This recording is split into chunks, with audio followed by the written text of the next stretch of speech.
Good day. Our topic for today is Chapter 1, Introduction to Hardware Description Language.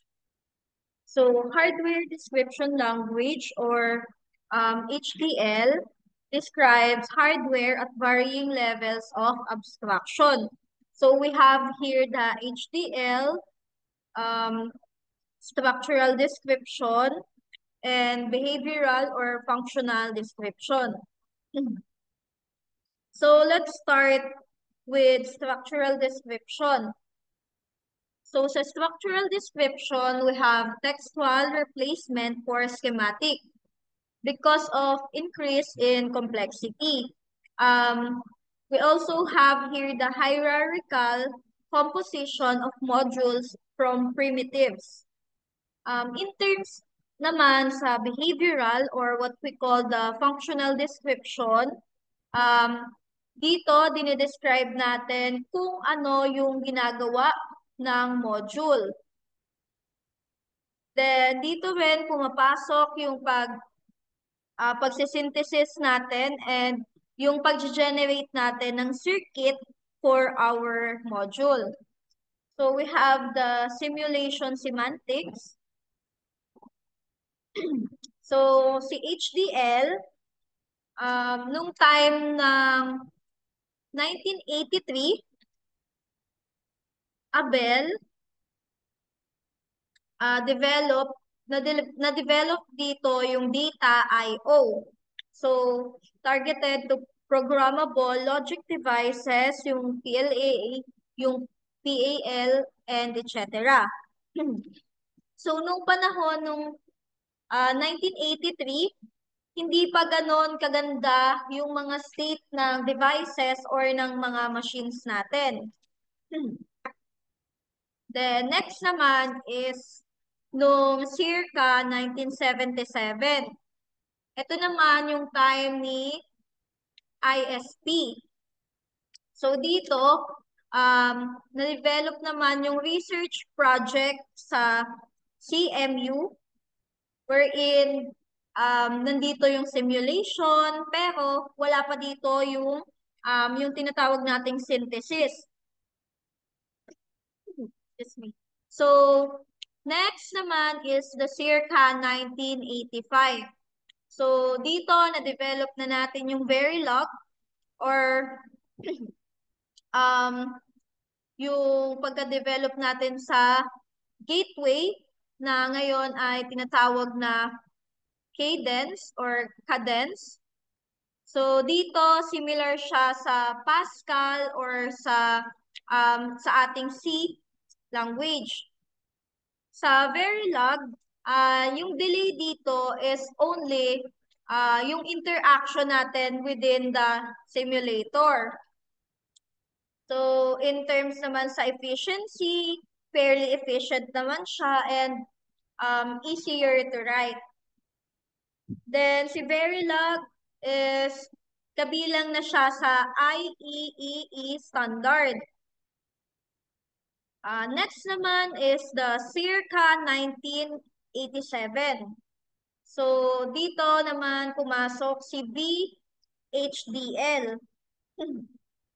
So, yung DOD, siya yung nag-sponsor dito sa standard ng VHDL circa 1987. So, ang ibig sabihin ng VHSIC or VHDL is very high speed integrated circuit.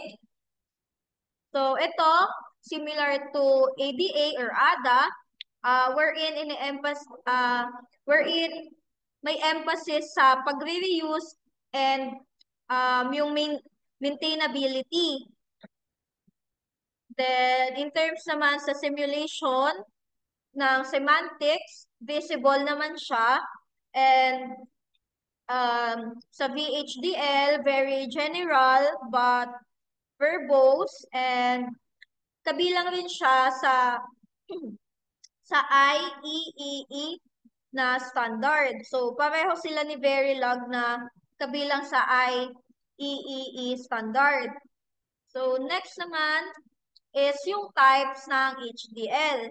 So, ngayon, excuse me, meron tayong dalawang standard kay HDL na sinusupport ni IEEE.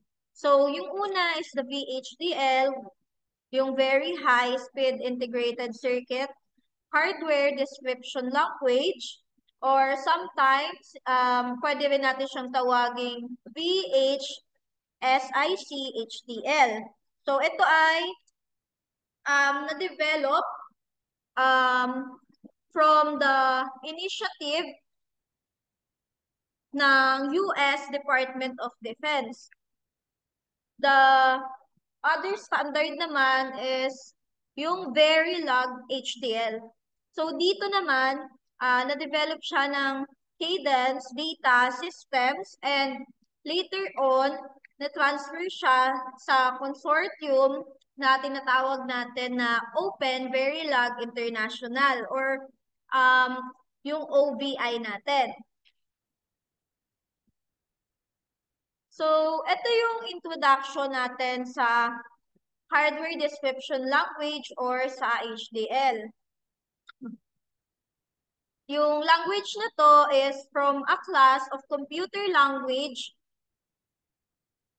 na papunta sa formal description ng electronic circuit. So, pwede natin siyang i-describe as circuit operation, and dito, nagde-design, nagte-test tayo para ma-verify natin yung mga operation at any level. So, si VHDL and si Verilog, sila yung common or yung popular when it comes to HDL. So, yung automatic translation ng design description into set of logic equation is na perform natin by using the HDL. So, dito din, dinidescribe natin yung architecture and yung behavior ng ating discrete electronic system. HDL are programming language na designed and optimized para sa digital circuit design and sa modeling.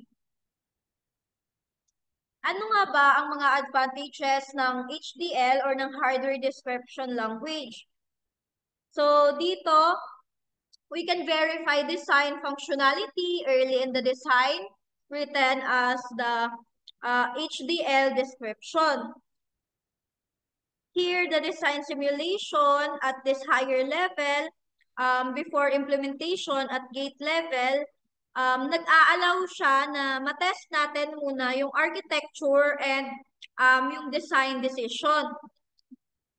So, isa rin sa advantage ng HDL is nire-reduce niya yung non-recurring engineering cost. So, tinatanggal niya yung mga non-recurring engineering cost na sa ating system or sa ating module. So, ang design dito is reuse or pwede natin siyang i-enable yung paggamit ulit dun sa design. So, second to the last advantage, yung increase ng flexibility para kapag ka magde-design changes tayo. Last naman is yung to have a better and easier design, auditing, and verification. So, ayun, si VHDL, yung dinevelop siya sa US Army. Then, yung VHDL naman, dinedescribe niya yung behavior ng ating digital system.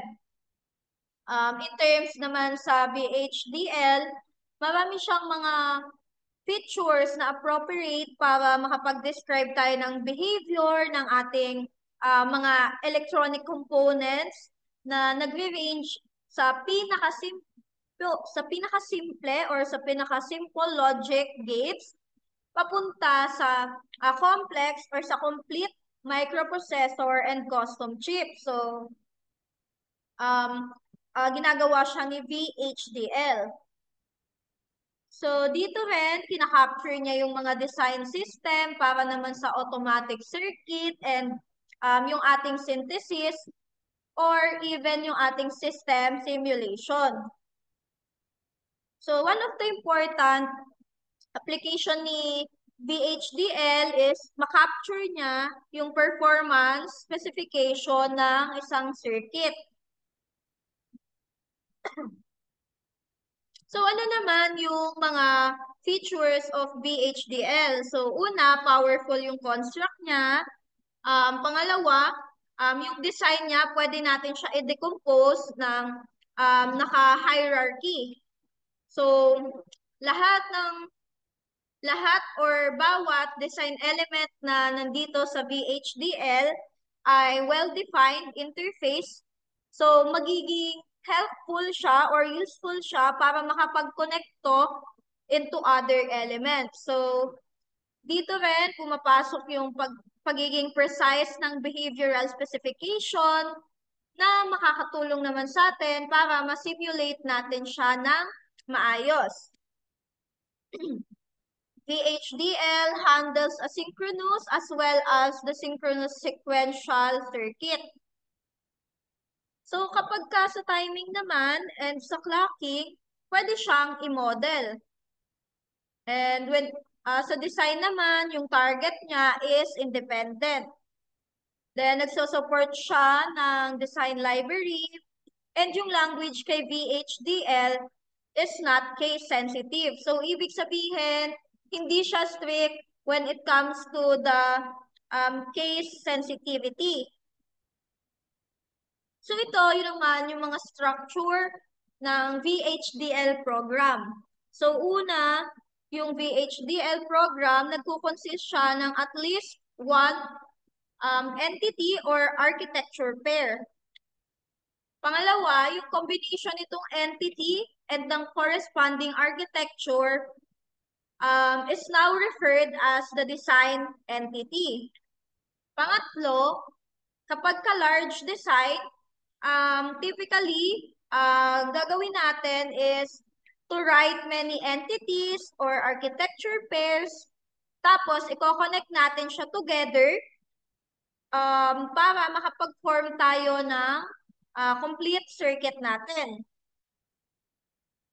So when it comes to entity declaration, dinedescribe natin dito yung circuit as it appears from outside from the perspective of its input and output interface.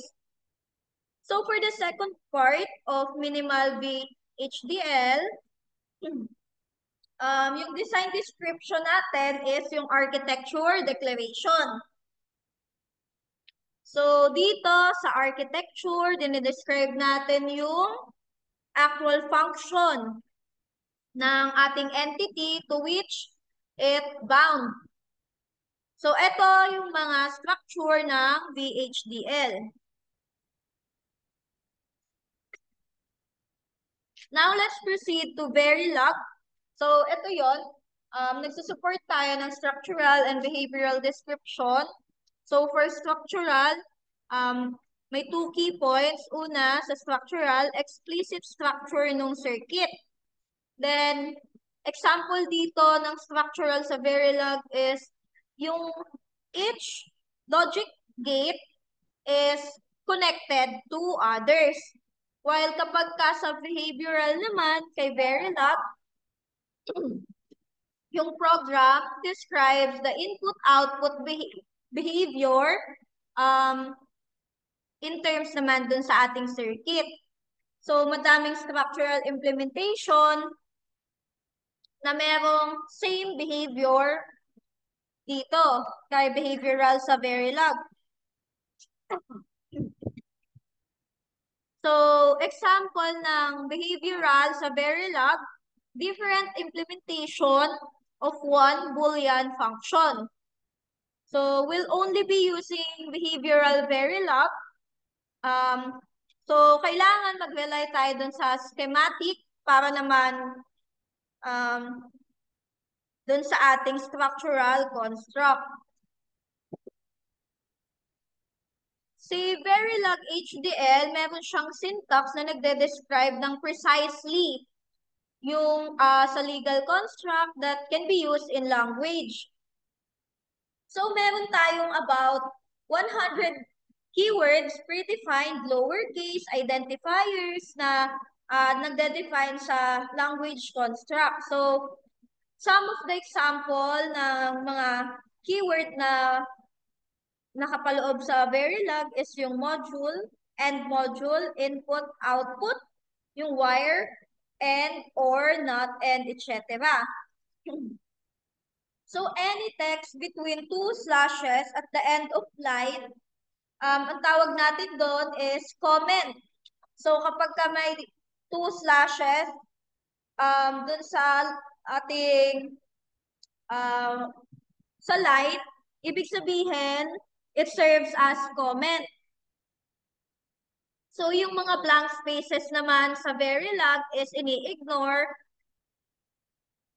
While kapag ka names naman, ang nangyayari kay Verilog is case-sensitive siya. Unlike kay VHDL na hindi siya case-sensitive. So, ito yung Verilog module. So, ano nga ba yung module? Module is the building block in Verilog. So, it is declared by the keyword module and always siya may terminated by the keyword na end module. Every time mag-e-end yung module natin, may start word tayo na module, then may end word tayo for pag mag-determinate na tayo, which is yung end module. So, each statement is terminated with a semicolon, while kapag ka naman sa end module, hindi na tayo gagamit ng semicolon. So, HDL example, yung input, yung capital A, B, C, output is X, Y, wire yung E, yung end, yung G1, yung NOT, yung G2, yung OR, yung G3. So, ang tanong ngayon, paano nalalaman yung value na yan? So, balikan natin yung slide 11. Sabi nila, ang G1 is EAB. So, kung babalik tayo, ito si A, then ito si B, di ba? Tapos, yan yung G1, tapos magpo-proceed siya sa E. So, nakapaloob kay G1 yung A, B, and E. Now, paano naman nakuha si G2 or yung NOT? So, di ba, nakalagay dito, Y and C. So, eto si C, siya yung input, eto si G2, di ba? Sorry. Yung Y is yung nandito sa pinaka-right side. Si C is etong nandito sa input. Dahil not gate, si G2, yung visual representation niya is ganyan. At dahil naman si G1 ay AND gate, ang itsura niya is AND gate. Ayan, yung drawing. So, for G3, alam natin na pag ganyan yung drawing is OR gate yan. So, ang nakapaloob na kay G3 is yung si X, E, and Y. So, dito, makikita natin ito si X, ito si E, and ito si Y. Kasi siya yung connected kay G3. So, ang connected lang kay G2, si C and Y. Ang connected kay G1, si A, B, and E. So, kaya natin nakuha itong mga G1, G2, G3. Then, di ba, sabi natin sa rule, kapag ka end module, hindi na natin kailangan maglagay ng end, hindi na natin kailangan maglagay sa end ng semicolon. So, wala na siyang semicolon. So, ito naman yung tinatawag nating gate delay. So, necessary to para ma-specify natin kung ano yung mga amount ng delay from our input to the inputs of gate. So, sa Verilog, the delay, ini-specify natin siya sa terms ng time unit and symbol ng number sign. So, yung association of time unit within the physical time is by using the time scale compiler. So, ayan to yung itsura niya. Meron siyang backquote symbol before the time scale. So, yung first number, ini-specify niya dito yung unit ng measurement para to sa ating time delay.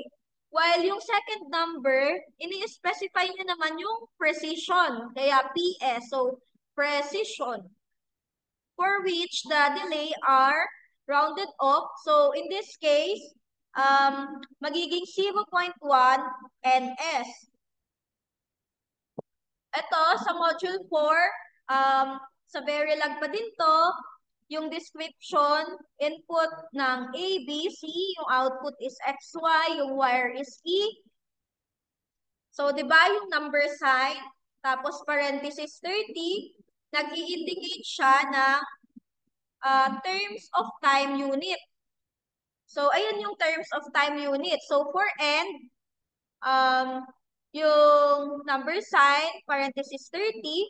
So, yung G1 is yung E, A, and B. So, for OR, yung number sign, parenthesis 20. For G3 is X, E, and Y. So, last is for NOT. Number sign, parenthesis 10. G2, Y, and C. So, after ng semicolon ng SANAC, mag-e-end module na siya. Wait lang. I-ano ko lang. Yan. So, next naman, module 5.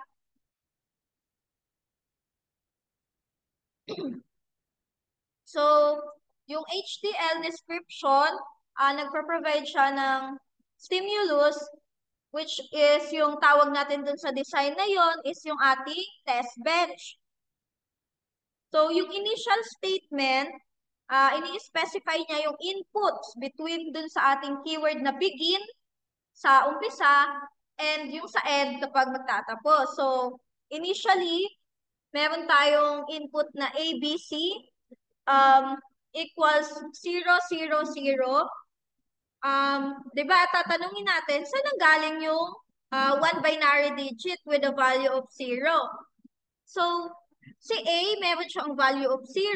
Si B, may value of 0. Si C, meron value of 0. Kasi, each set to 1, B is equals to 0 o one binary digit with a value of 0. So, si $sign finish, ang tawag sa kanya is yung ating system task. So, for module 6, yung stimulus for simple circuit, sa right side tayo tingin, yung reg ABC, yung wire is yung XY. Diba, kailangan maglagay daw tayo ng initial, then after ng initial, maglalagay tayo ng begin. So, alam natin yung start and end nung module. So, A is equals to 1, B 0, semicolon, B equals to 1, B 0, semicolon, C equals to 1, B 0, semicolon, then number sign 100. So, yung 100, yun yung magiging parang allocated for delay. So, now, A equals 1, B1, tapos B equals to 1, B1, and C equals to 1, B1. Then, number sign 100, then $sign finish. So, ibig sabihin, tapos na yung module. So, after nun, dahil may begin tayo bago mag-start yung module, maglalagay din tayo ng end. Then, after ng end, since module to, kailangan meron tayo laging end module. So, yun yung nangyari dito. Ito yung example ng circuit na may delay. So, ayan yung itsura ng visual representation niya kapag yung with delay yung circuit natin. Ito yung tinatawag nating mga bitwise operator. Meron tayong bitwise not, wherein kung ang value ng input is 1, mababaliktad yung value. So, kapag 1 ang input, magiging 0 ang output. So, pagka-end, ayan yung itsura niya. Pag bitwise or, pag bitwise XOR, pag bitwise XNOR.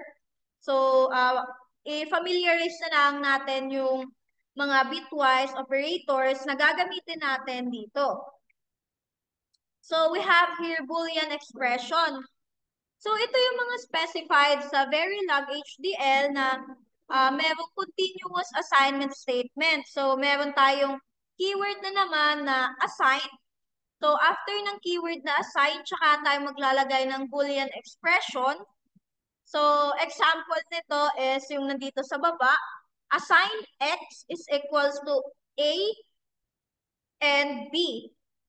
Tapos, yung bitwise OR natin is this one. Tapos, yung not natin, ganyan yung itsura. So, naging not C. So, example, yung value ng X is equals to A and B plus not C. So, yun yung, yung value natin. So, for X is equals to A plus BC plus BD. So, for Y, ang gagawin natin, BC plus BCD. So, ayun yun, yung mga bitwise operator. Ito naman yung circuit specified with Boolean equation. So, same lang, katulad nung kanina.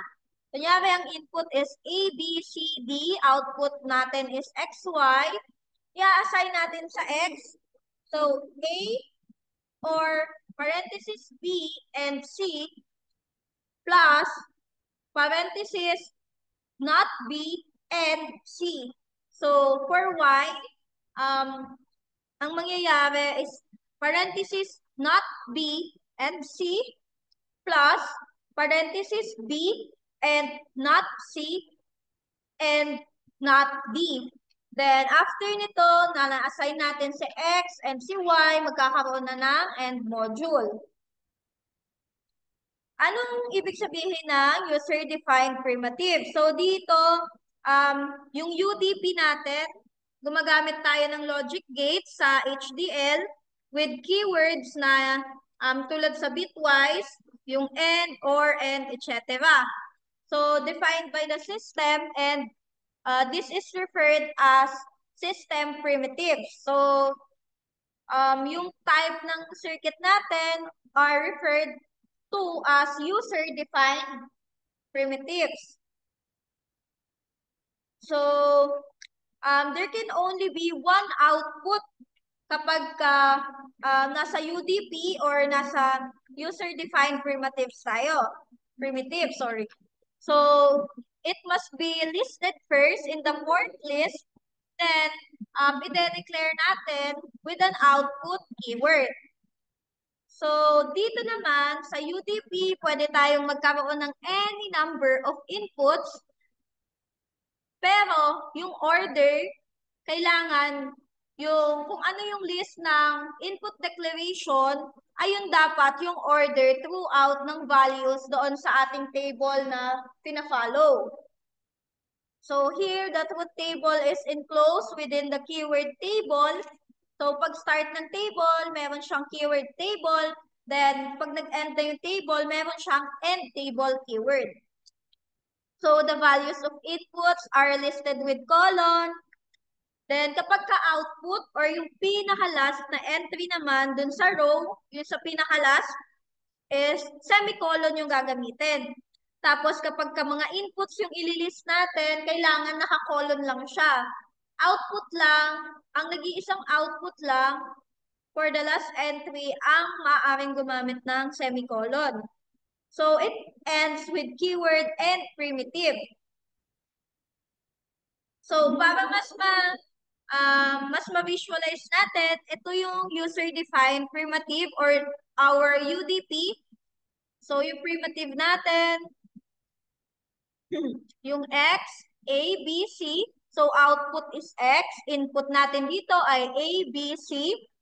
So, for the truth table ng X, lalagay natin yung value ni A, B, C. Tapos, yung min terms natin is 0, 2, 4, 6, 7. So, di ba sabi, table muna before yung mismong truth table. So, yung keyword na table, so ibig sabihin, magi-start na yung truth table. So, sa A, meron tayong 0, 0, 0, 0, 1, 1, 1, 1. So, sa B, yung pattern is 0, 0, 1, 1, 0, 0, 1, 1. While for C, the pattern naman alternates 0, 1, 0, 1, 0, 1, 0, 1. So, si X, magiging 1, 0, 1, 0, 1, 0, 1, 1. Then, after ng last nating entry sa truth table or sa table natin, maglalagay tayo ng end table, then end primitive. So, yung rec natin dito is yung X, Y, Z, yung wire natin is yung W, then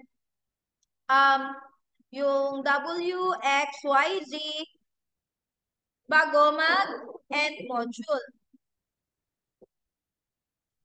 So, pwede natin siyang i-define dito, yung module. Pwede siya nating i-define or i-describe in any one of these. So, meron tayo ditong modeling technique. So, una is the gate level modeling. Using the instantiation of primitive gates and user-defined module. So, dito pumapasok yung pagde-describe natin ng circuit by specifying the gates and kung paano sila magiging connected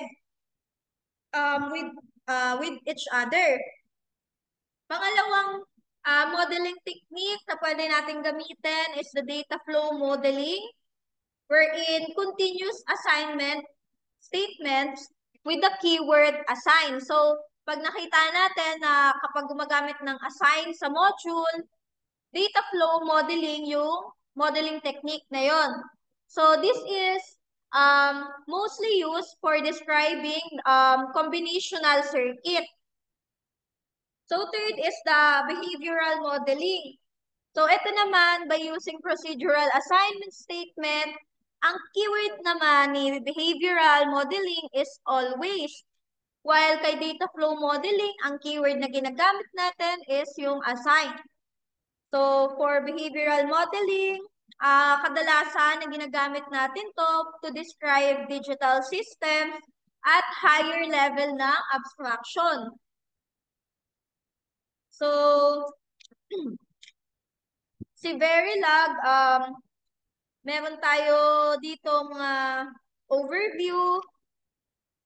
Yung inputs kay Verilog, alam natin na minomonitor kapag ka nag-change tayo pag nag-change tayo, pati yung output natin kay Verilog is nag-change. So, dito, pwede natin siyang gawin continuously or under some conditions. Then, sa Verilog, yung output pwedeng magkaroon ng instantaneous or yung pwedeng hindi siya magkaroon ng some delay or may kaunting delay. Yung module dito sa Verilog is nag-i-stay siya around the lifetime ng ating program. So, ito yung itsura ng structural model. Yung input AB, output out, yung wire natin A bar, B bar, T1, and T2.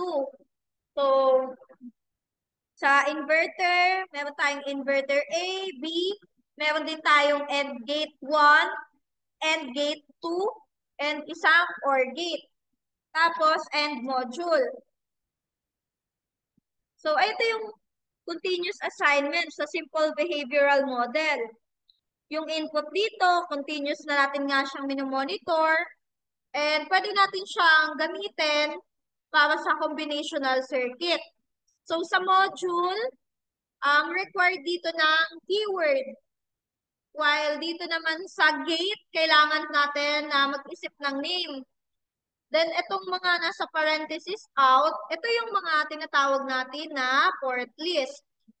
Yung assign, number sign 2, di ba? Ang number sign, tapos itong 2, ayan yung nag-i-indicate ng delay from input change papunta sa ating output change. So, we also have the infinite loop like assignment wherein output changes tuwing nagpapalit tayo ng input. So, every time input changes, the output will also change. So, dito makikita natin sa reg na out, yung simulation ng register, nagkikip siya ng track para naman dun sa value ng ating signal. So, si in2 naman, ini-specify niya when yung block natin is naka-execute. So, natitrigger to by which signal. So, natitrigger siya. So, yung module hierarchy or yung pagkakasunod-sunod, connect modules together para makapag-form tayo ng larger modules. So, mag-build tayo ng AND gate by 2 NAND gate in series. So, ayan na yung example kung paano tayo makakapag-build ng AND gate sa paggamit natin ng dalawang NAND gate. So, ayan pa din yon yung sa simple behavior.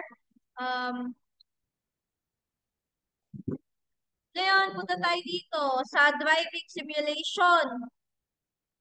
Yung CNT is count, so 2-bit vector yan. Yung sa 0, ibig sabihin pag 0, yun yung initial block na executed only kapag once na nag-start tayo dun sa ating simulation. So, siya yung laging sa initial or sa umpisa. While yung print console, ayan, yung nandito, yung $sign, time, A, B, CNT or count, tapos N. So, print to console. Yung directive to stop simulation is yung $sign finish, which means na nagsasabi na matitigil na or mag-stop na yung simulation. So, ito naman yung hardware description language versus the programming language. So, program structure,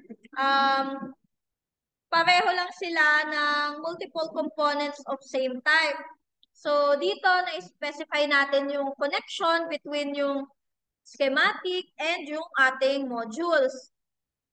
Sa hierarchy of modules, naka-indicate dito na umaalis lang or only lives kapag yung HDL is nasa design work.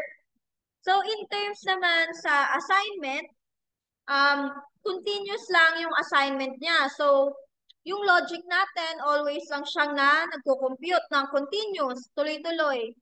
Then, sa propagation, delay, since di may iwasan yung delay, yung computation dito, kumakain siya ng time or it takes time. Then, yung sa timing of signal, ito, mahalaga to kasi dito nakapaloob yung computation and kung ano yung effect ng computation. So, for data structure, makikita natin dito yung size na explicitly spelled out or no dynamic structure. Then, sa data structure, wala rin tayong pointers na makikita. So, ano naman yung parallelism? So, dito, yung hardware natin is naturally parallel or ang ibig sabihin, kailangan niyang mag-support sa multiple threads. Then, sa in terms naman sa assignment, pwede siyang mag-occur in parallel, hindi lang nalilimitahan sa sequential or sa sequence na output. So, modules, dito pumapasok yung pag-specify natin nga dun sa internal signals, bidirectional, sa input, and output specification. So, for continuous assignment, so dito, ito yung gate ng output. And yung function niya is yung inputs at all time. So, hindi na dito kailangan na antayin niya pa na tawagin siya. So, continuous na siya. So, kumbaga tuloy-tuloy na siya. Hindi na kailangan tawagin siya every process. So, yun yung continuous assignment. Sa propagation delay, yung concept ng time and delay dito sa input is nakaka-affect siya sa gate output. So, si composition, ito yung connecting ng modules together with wires. And si hierarchy, ito naman yung modules encapsulation functional block. So, meron siyang parang organizational chart kung ano yung pinaka importante, pababa ng pababa, hanggang sa pinaka least important. So, sa specification, hindi naman kailangan ng, hindi naman siya masyadong sensitive sa condition. So, ito yung itsura ng logic simulation. So, logic simulation is a fast, accurate method natin sa pag-a-analyze ng circuit para makita natin yung connection of circuit and kung ano yung waveform. So, dito rin nakapaloob yung mga AND gate, yung OR gate, yung NAND gate, yung XOR gate, XNOR gate, yung NOT gate. Ayan, lahat yan is makikita natin sa dito sa logic simulation. So, that's end our first chapter sa ating introduction to HDL.